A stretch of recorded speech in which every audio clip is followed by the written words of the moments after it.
Halo, selamat datang di channel kita Sipil Kevindra yang hebat, yang bermanfaat. Lama tidak berjumpa, kali ini kita akan membahas apakah itu? Yuk, kita gaskan. Bila kalian menyukai channel ini, jangan lupa untuk tidak bosan-bosan untuk subscribe dan bunyikan loncengnya. Oke, terima kasih. Yuk, kita mulai. Halo, selamat datang di channel kita.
Maksimal kurang dari 50 mili. Itu maksudnya ini untuk split ya. Jadi splitnya itu harus kurang dari 50 mili atau 5 cm ya. Seperti itu. Silinder yang lebih kecil dari 6 kali 12 in tidak boleh dibuat di lapangan. Kalau ini benda ujinya dibuat di lapangan, kalau ukurannya lebih kecil dari ini tidak boleh dibuat di lapangan. Nanti jadinya seperti ini ya, teman-teman semua. Itu silinder. Terus yang kedua kubus. Kubus ukuran sisinya 15 kali 15 cm ya. Ini seperti ini bentuknya. Nah, ini cetakannya seperti ini ya. Ini dua-duanya sering digunakan di lapangan. Tapi kalau saat ini yang paling sering digunakan adalah silinder ya. Oke, kita lanjut. Burungnya ini. Yang ketiga yaitu balok. Ini ukuran baloknya ya. Biasanya ini untuk benda uji lentur ya. Kalau tadi kan kuat tekan, dicari kuat tekannya. Kalau ini untuk lenturnya ya. Ini berbentuk tinggi minimal 50 mili, tingginya 50 mili.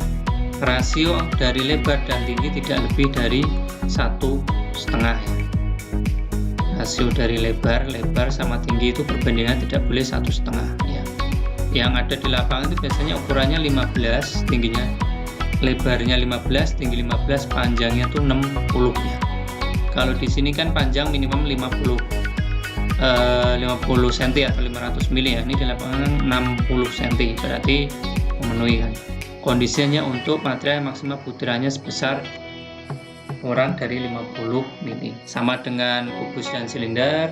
Jadi ukuran butirannya juga tidak boleh lebih besar dari 5 cm ya, seperti itu ya. Jadi ada 3, silinder, kubus, dan balok ya. Oke, kita lanjutkan. kubus. Nah, di sini perhatian dalam pembuatan benda uji, yaitu ada dua yang perlu diperhatikan. Pertama, posisi cetakan, yang kedua, penuangan beton.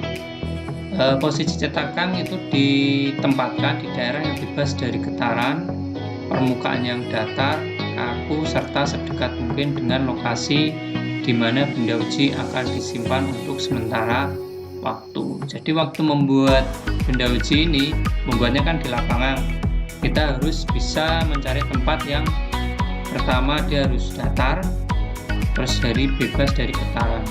Jauh mungkin tempatnya juga aman. Biasanya kalau di proyek itu disediakan ya tempatnya untuk membuat benda uji maupun untuk cek selam. Seperti itu. Terus yang kedua, penuangan beton. Penuangan dilakukan dengan skop ataupun cetok ya, skop biasanya. Dimana sebisa mungkin dihindari terjadinya segregasi. Kalau yang belum tahu apa itu segregasi, yaitu adalah pemisahan butiran antara split dan mortarnya ya. Jadi dia pisah. Jadi sebisa mungkin betonnya dituang itu dalam kondisi yang homogen. Oke, seperti itu. Kita lanjut. Terus jumlah lapisan benda uji. Nah, benda uji ini cara pemadatannya juga berbeda ya, tergantung dari selam, ukuran dan tipe benda uji. Nah, di sini kita akan tipe dan ukuran benda uji dulu. Di sini ada silinder, ada beam, ada kubus. Terus jumlah rojokannya. Nah, misalnya ini silinder diameter 6 atau 152 mili yang tadi ya yang kita bahas, itu jumlah rojokannya berapa? 25. Jadi tidak asalan, saya penting rojok, juga tidak boleh karena memang ada aturannya. Terus yang diameter 8 atau 200 mili ya, atau 20 cm, ini 50. Ada yang diameternya lebih besar, ini 10 in 75. Kalau beam, satu rojokan untuk tiap 2 in atau 13 cm persegi permukaan beton ya. Jadi kalau beam kita ngitungnya gimana? Kita ngitung luasannya dulu. Luasannya kan panjangnya 60 cm kali 15 cm ya, dikalikan terus dibagi 13 cm. Temu berapa? Temunya sekitar 69-an. 69. Jadi kalau beam itu rojokannya sekitar 69 kali rojokan untuk satu lapis ya. Itu. Kalau kubus dia ukuran 6 in atau 150 mili, jumlah rojokannya berapa? 18 ya, 18. Dan ini sama dengan kayak beam. 18 ini dari mana? Dari 15 kali 15 dibagi 13 cm ya, temu 18. Oke, ini berdasarkan tipe dan ukuran benda uji ya. Seperti itu. Kita lanjut.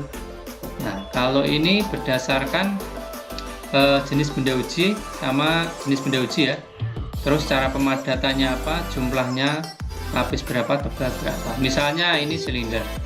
Silinder kan tingginya kurang dari 300 cm. Cara pemadatannya seperti apa? Ditusuk maksudnya dirojok. Ya. Jumlah lapisannya berapa? 3 lapis. Tebal lapisannya 100, ini dalam mili ya. Jadi kalau kita buat silinder yang ada di yang tadi kita bahas tadi dengan tinggi 30 cm itu ditusuk atau dirojok. Jumlah lapisannya 3 kali lapis, 3 lapis, tiap tebal lapisan 100 mili ya, 10 cm. Kalau prisma seperti apa? Prisma itu tingginya kurang dari 200 mili ya. Cara pemadatannya apa? Ditusuk. Nah, kalau kita buat tadi apa itu beam, benda uji beam itu ditusuk atau dirojok. Jumlah lapisannya 2 lapis, tebal lapisan 10 cm ya, 10 cm. Nah, ini 2 lapis ya. Tadi selapisnya dia ngerojoknya sekitar 69-an ya, seperti itu. Jadi kita bisa lihat di sini ya, grafik di sini. Oke. Kita lanjut. Nah, kalau ini berdasarkan nilai selam. Ada selam sama metode. Misal, selam 12 Selam 12 itu maksudnya dia di atas 7,5 ya, di atas 7,5, 3 in atau 7,5, lebih besar dari 7,5. Ini senti, ini in. Berarti kita membuat benda ujinya dengan metode rojokan ya. Kalau selamnya normal, misalnya selam 12. Kalau kita misalnya untuk rigid itu selamnya 5 misalnya, selamnya 5, 1 sampai 3 in atau 2,5 sampai 17,5, itu bisa dengan getaran atau rojokan.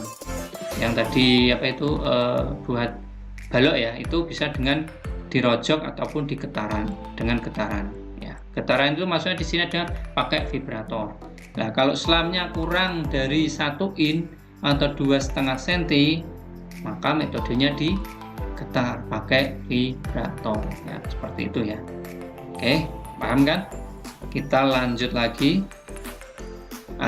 Ini untuk rojokan. Untuk silinder jumlah dan ketentuan mengetahui di atas, sama kan? Apabila dengan rojokan, tusukan pada lapis pertama tidak boleh menyentuh dasar cetakan pada lapis berikutnya. Tusukan sampai menembus lapis sebelumnya sedalam 25 mili. Jadi kalau kita buat misalnya benda uji silinder tadi, untuk lapis kedua itu